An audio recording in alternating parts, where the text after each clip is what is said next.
fudge ripple. Election day is about a month away, and you'll be receiving your ballots really soon. In San Francisco, the big race, of course, is for mayor. So will London Breed be re-elected, or will one of her challengers lead the city for the next 4 years? ABC 7 News teamed up with our media partner, the San Francisco Standard, and author and podcaster Kara Swisher to get answers from the top candidates. They talked about many issues that impact people in the city and across the Bay, including the chronically unhoused. And joining us today is our newest ABC 7 News reporter, Monica Madden. First of all, welcome. Thank you. Great Happy to be here. Nice to have you. Yes, nice to be here. And I know your specialty is politics, so you're in the right place at the right time. Yeah, absolutely. Election is creeping up. It'll be here before we know it. Yeah. Jumping right in then. Yeah, so it was really interesting on this topic in particular. All of the candidates were in agreement on the severity of the homelessness problem in the city, but how they would go about taking care of the thousands of unhoused people on the streets of San Francisco was as different as the experience each of the contenders brings to this race.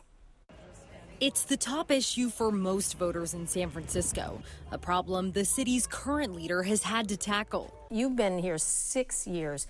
What's your best argument why you deserve more time? Mayor London Breed says voters should re-elect her to finish the job.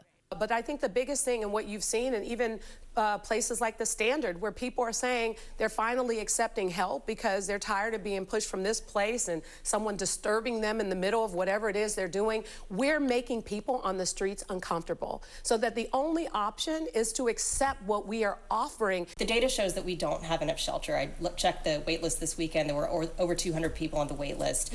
What is it going to take to build more shelter? How are you going to pay for it, and where should it go? Annie, I just want to be very clear. We now have actually the tools we need. We didn't have the tools that we needed until the Supreme Court decision came about, and now we can enforce the law.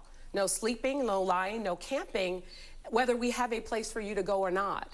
But we do try to lead with a place for you to go. There's no mayor in the history of the city that has increased shelter capacity like I have, over 70%. The mayor says her ability to clear homeless encampments was hindered by a court ruling. I want to help people get off the streets. That is my North Star. Former interim mayor Mark Farrell says he wouldn't have let the legal challenges stop him. So you would have just done it? You would have just cleared the camps? 100%. I think this is a great demonstration on a difference of leadership between Mayor Breed and how I was as mayor and how I will be next year. You know, in the light of conflicting legal opinions, the current mayor's approach was not to do anything and to let it be, and essentially fester on the streets of our city. If you want to sue me in my capacity as mayor because you don't agree with what I'm doing, I welcome that. I have a long history of getting big things done for San Francisco. Nonprofit executive Daniel Lurie says he's in the best position to tackle homelessness. I'm wondering, though, if you think that we're at this point over our head. We have been, and you are the only person who's run a nonprofit that is dedicated to homelessness. At this point, do we need more help than the city can really provide and to solve this? We can't do this alone. We need state and federal support. We passed a $6 billion bond on the March ballot, which allows us to go get more mental health and drug treatment dollars. We need to stand up more mental health and drug treatment beds, and we have to get people off the street and into treatment. We need to pull our police officers back from being the first responders to somebody who's in the throes of crisis, of mental health or drug addiction. And what we need to do is make sure that we have the continuum of care built out. And this mayor and this Department of Public Health forgot about that the point of getting people, off the streets is to get them into recovery. And when it comes to Board of Supervisor President Peskin, he says he has a vision.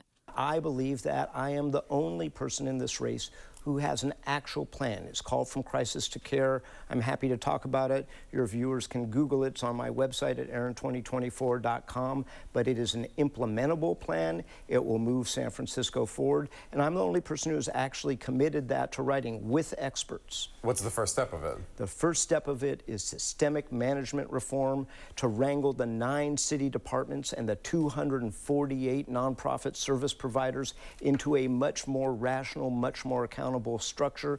The second point is that we need to, and I will lead, a groundbreaking regional approach to address our substance abuse and mental health, behavioral health crisis by working with the 9 Bay Area counties and the cities of San Jose and Oakland to refurbish unused and underutilized state facilities that have been sitting vacant since the days of Ronald Reagan, to have the economies of scale and efficiencies to address this problem and give people the treatment that they need. You're talking about mental health hospitals. I'm talking about mental health and substance abuse slots. And do you still sweep the streets of the camps? Absolutely. I have been a proponent of conservatorship. We need to expand conservatorship laws in San Francisco and the state of California to give us the tools that we need, and we have to give those people treatment while we are aggressively arresting and prosecuting dealers. While they all have differing approaches, all the candidates agree there is still more work to do. And tomorrow on ABC 7 News at 4, what the candidates had to say about San Francisco's tarnished image globally. How bad do they think it is, and can they fix it?